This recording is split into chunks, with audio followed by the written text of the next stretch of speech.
이란 세월 동안 결혼은 3번, 사별 1번, 이혼 1번, 재혼 1번, 나란히 1번씩 해본 경험이 있습니다. 남들은 살면서 1번이나 하면 평범하다 하는 일을 저 혼자서 다 하고 있었네요. 이것도 복이라면 복일까요? 박복이겠죠. 아무튼 다들 이렇게 이야기하면 그동안 무슨 일이 있었고 어떤 놈을 만났길래 그랬냐 묻곤 하더군요. 이렇게 실례인 줄도 모르고 호기심 어린 눈으로 저를 훑을때면 자존감이 바닥치던 날도 여럿 있었지만 이제는 아무렇지도 않습니다. 사람 인생살이 다 그렇죠. 첫 번째 결혼은 중매로 한 결혼이었습니다. 부모님의 강압에 못 이겨 억지로 나간 자리였고 상대방도 마찬가지였고요. 얼굴 본 건 5번도 채 안 됩니다. 서로 이름만 아는 상태로 결혼했다고 해도 어색할 게 없이 맞는 말이다 할 정도로 과장이 아닙니다. 그래서인지 사랑 없는 결혼 생활은 건조하기 그지없더군요.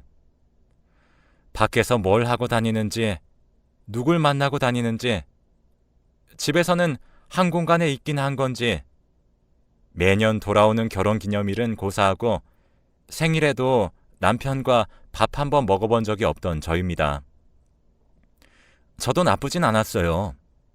애초에 애정을 바라고 결혼한 건 아니었고 부모님 잔소리가 듣기 싫고 무서워서 결혼했을 뿐이고 시댁도 못 살게 괴롭히는 축도 아니고 오히려 부모님보다도 더 자주 반찬 해다 주시면서 못나고 무뚝뚝한 아들이랑 살아줘서 고맙다 해주시는 그런 분들이셨거든요.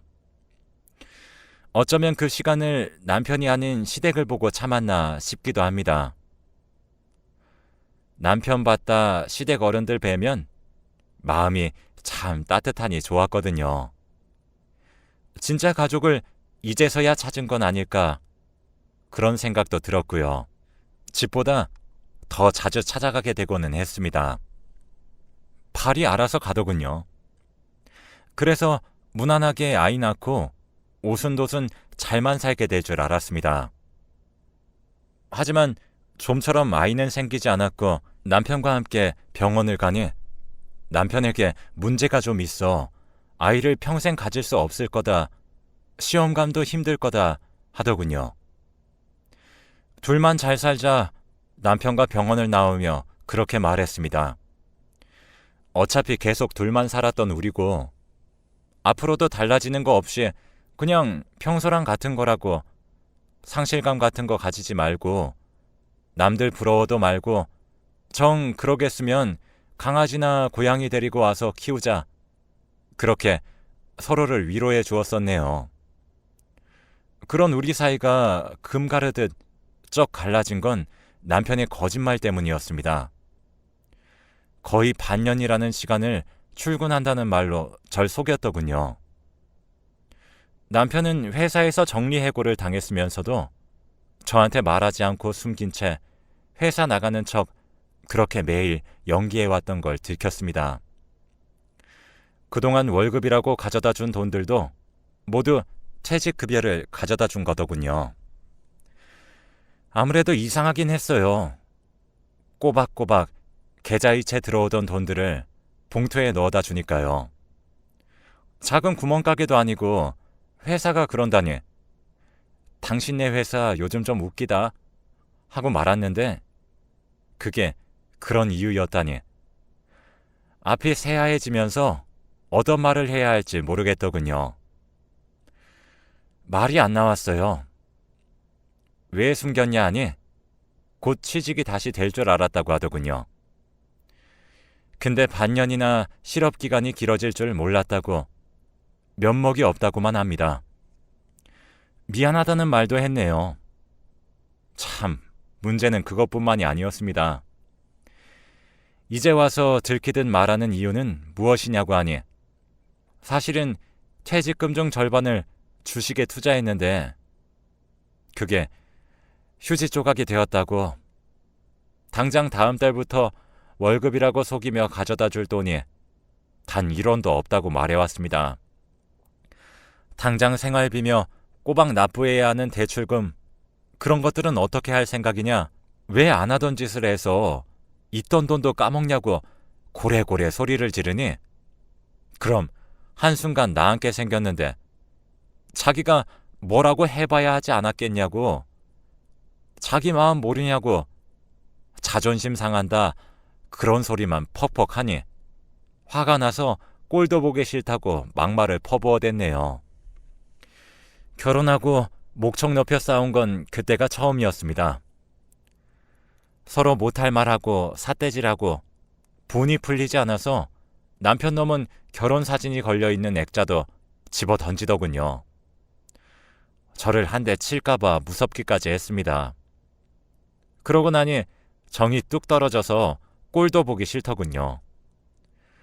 당장 돈을 벌어야 하니 식당 서빙하는 자리로 들어가서 설거지부터 시작해서 술 마시고 진상 부리는 아저씨들 상대까지 굳은 일이란 굳은 일, 닥치는 대로 했습니다.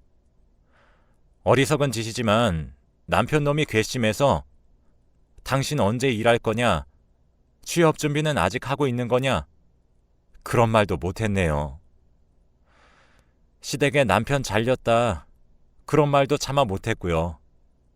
그냥 반찬 주러 잠시 들렀는데 낮에 회사도 아니고 길거리에 우리 애가 있더라, 무슨 일인지 물어봐도 되겠냐고 하시는 시어머니한테 휴가다, 그러고 말았어요. 자기 아들한테 대놓고 못 묻는 그 심정이 어떻겠나 싶었어요. 근데 이 남편이란 놈은 생각이 있는 건지 없는 건지 밖에서 어떻게든 악착같이 돈 벌어오는 아내를 보고도 집안일이며 다시 취직할 생각이며 단 1%도 하지 않고 놀고 먹고 자기만 하는 겁니다. 급기야 하루 종일 술 사다 마시는 꼴을 보고 학을 떼고 당신 정신 안 차리냐 하니 너 같은 애랑 살기 싫다고 웁니다. 자존심 상하고 없는 사람 취급당하는 것 같고 어차피 자기 없어도 잘 살 수 있지 않냐며 자기를 놓아달라 서럽게 울더군요.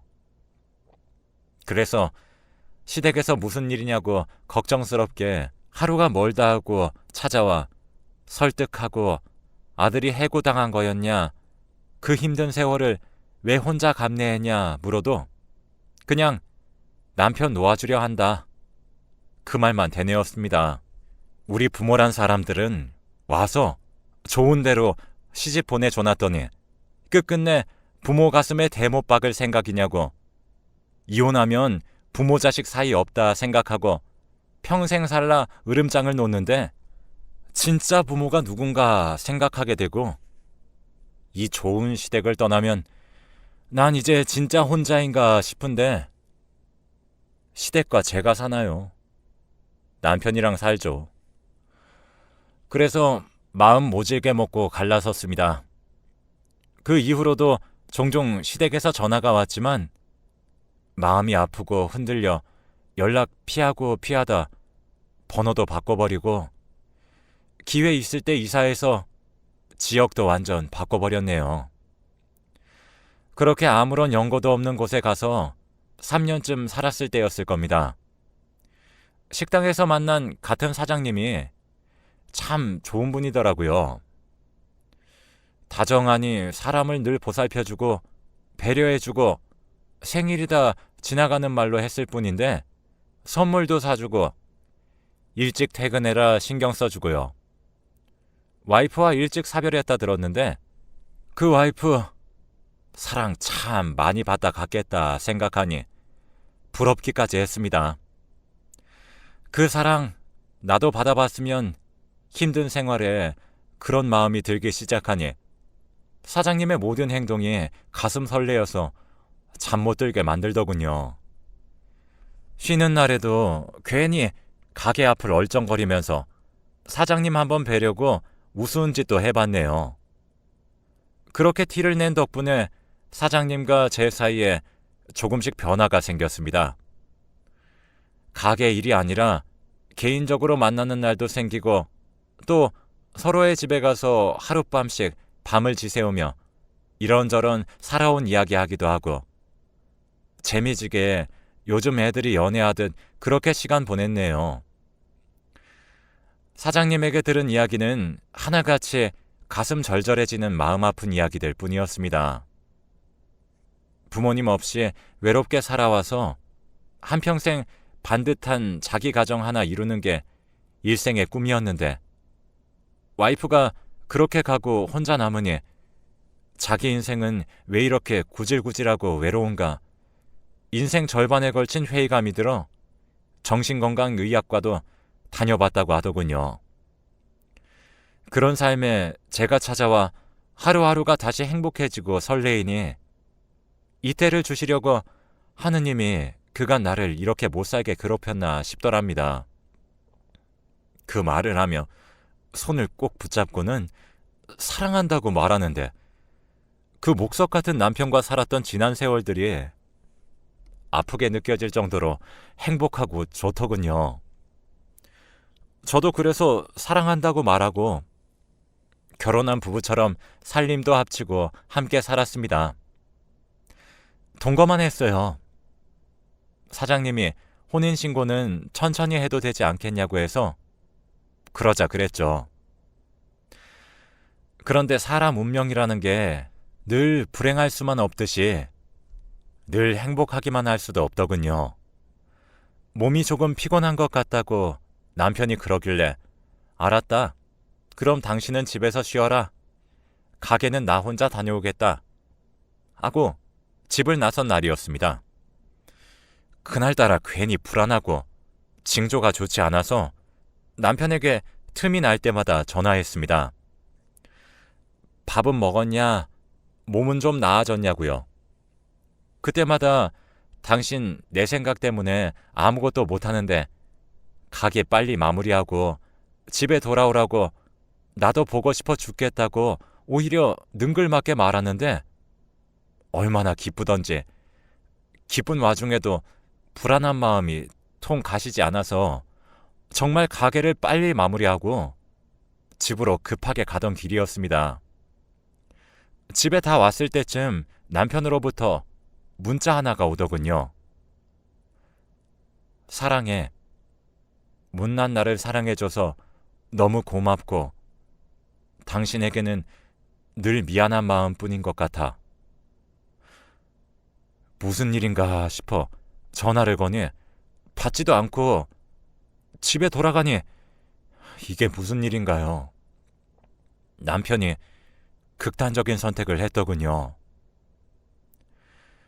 마음의 우울이 깊었던 탓인지 아니면 저 모르게 또 다른 어떤 일이 있었던 건지 알지는 못했지만 남편은 다시 돌아오지 않을 곳으로 멀리 떠나버렸습니다. 장례를 치르는 것도 저의 몫이었어요.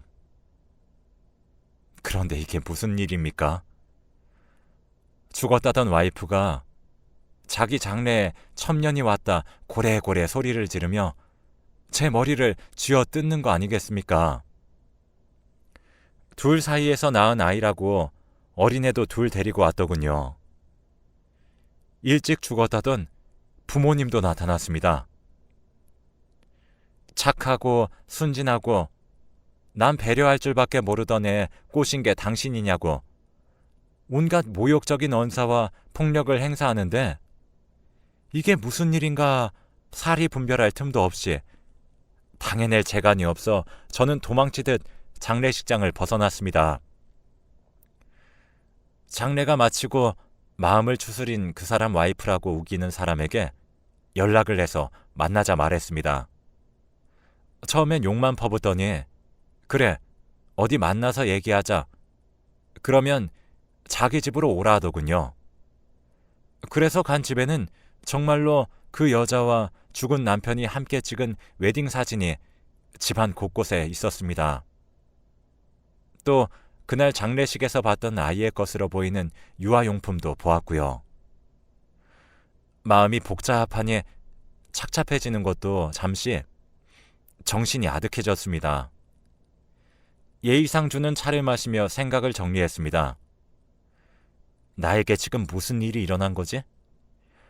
와이프라던 사람이 하는 말은 놀랍기만 했습니다.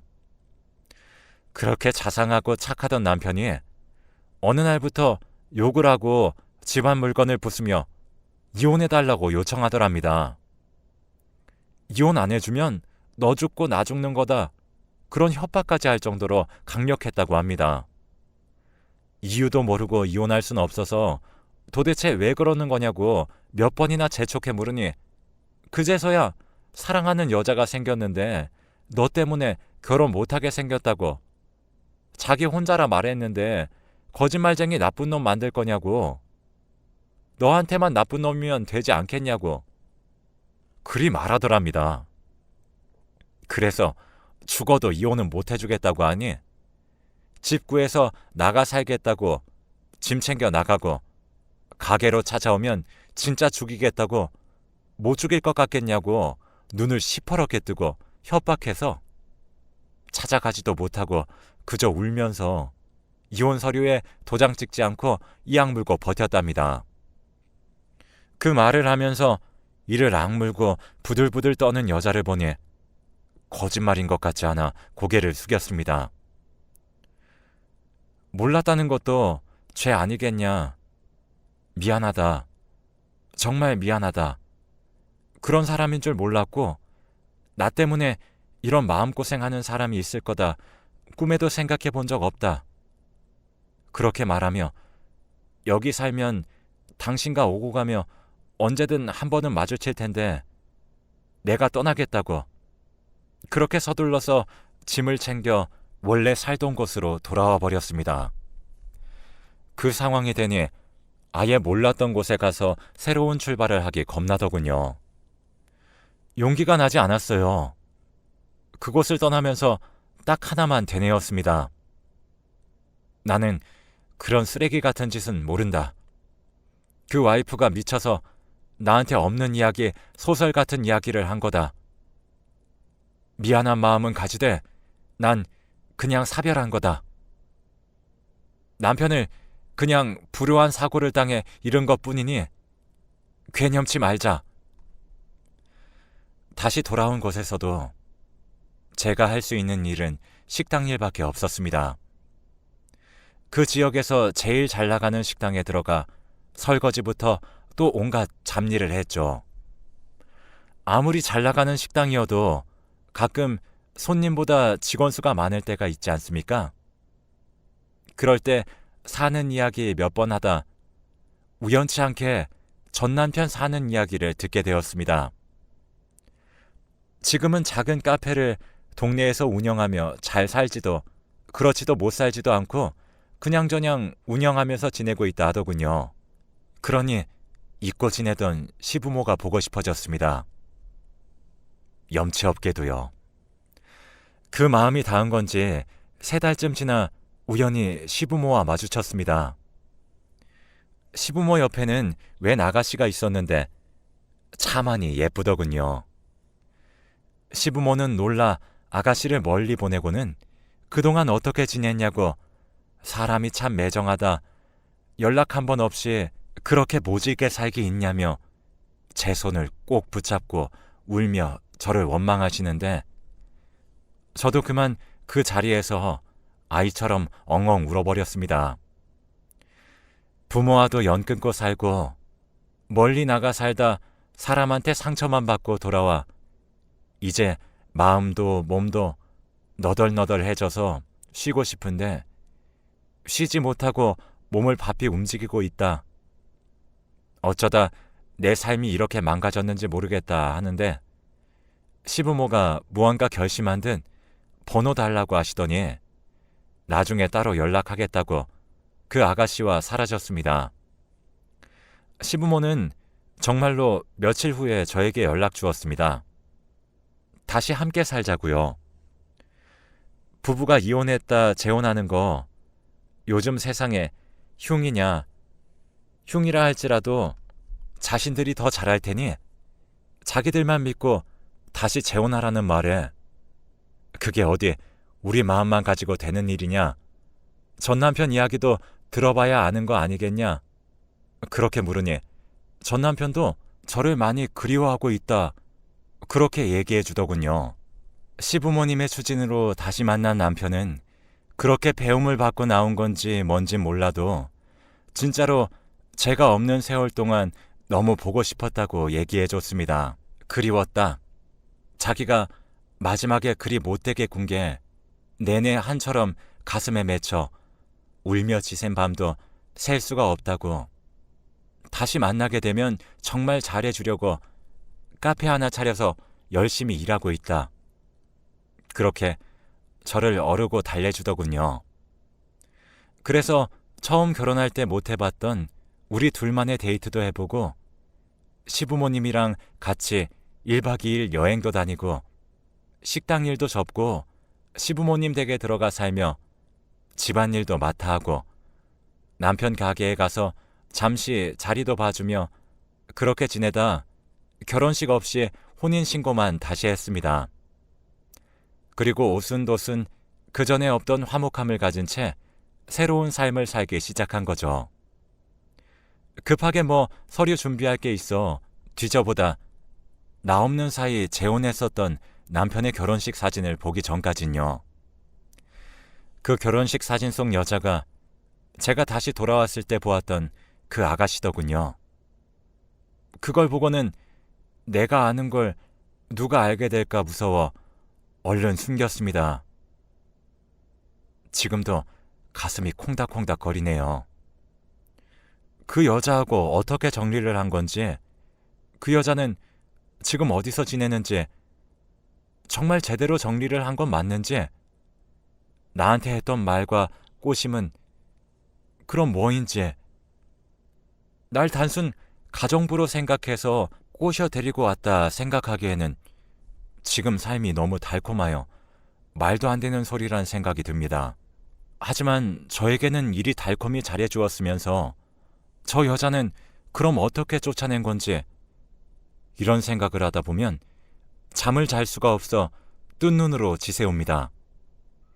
너무 궁금하여 하루에도 몇 번이고 어떻게 된 일이냐고 묻고 싶은데 저도 떠난 후 과거가 생긴지라 누가 누구한테 뭐라고 할 입장은 아닌 처지로서 당당히 묻지도 못하고 소가리만 하고 있습니다. 그런 와중에도 시부모와 전 남편, 아니 지금의 남편은 안색이 많이 안 좋아졌다면서 유명한 한의원에 가서 줄 서서 비싼 돈으로 보약 지어다 주고 제가 좋아하는 음식으로만 상다리가 부러지게 밥 차려줍니다. 그래서 그냥 모른 채 살까 싶은데 이렇게 지나가는 게 또 맞는 건가 잘 모르겠다 싶고요. 그러던 중 남편이 휴대폰을 두고 카페에 나갔을 때였습니다. 저장되어 있지 않은 번호로 전화가 와서 대신 받으니 황급히 끊더군요. 다시 전화를 거니 받지 않고요. 이상한 마음에 핸드폰을 뒤지니 그 여자더군요. 남편은 연락하고 지내던 거였습니다. 해고 후 변변하지 못하게 지내고 있는 자신을 부모님이 다시 먹여주고 재워주며 키워주고 있고, 재산도 저와 다시 결혼해 집에 들이지 않으면 한 푼도 줄 수 없다 해서 울며 겨자 먹기로 살고 있는 거 알지 않냐고. 부모님 돌아가실 때까지만 효도한다 생각하고 버티라고 그렇게 문자했더군요. 막말로 시댁살이 안 해서 좋은 건 너 아니냐, 그런 말도 했더군요. 기가 차서 말도 안 나왔습니다. 문자 내용 뭐냐고 카페에 가서 물으니 알게 된 마당에 부모님 앞에서만 친한 척 지내자 하는데 어떻게 해야 할지 모르겠습니다. 정말 인생 헛살았나 봐요. 이 이야기를 시댁에 해야 할지 아니면 모른 척 눈 감고 살아가야 할지 방법이 없네요. 저만 모른 척하면 이 평화가 유지되지만 그렇다고 제가 알고도 속는 바보가 되긴 싫어 혼란스럽네요.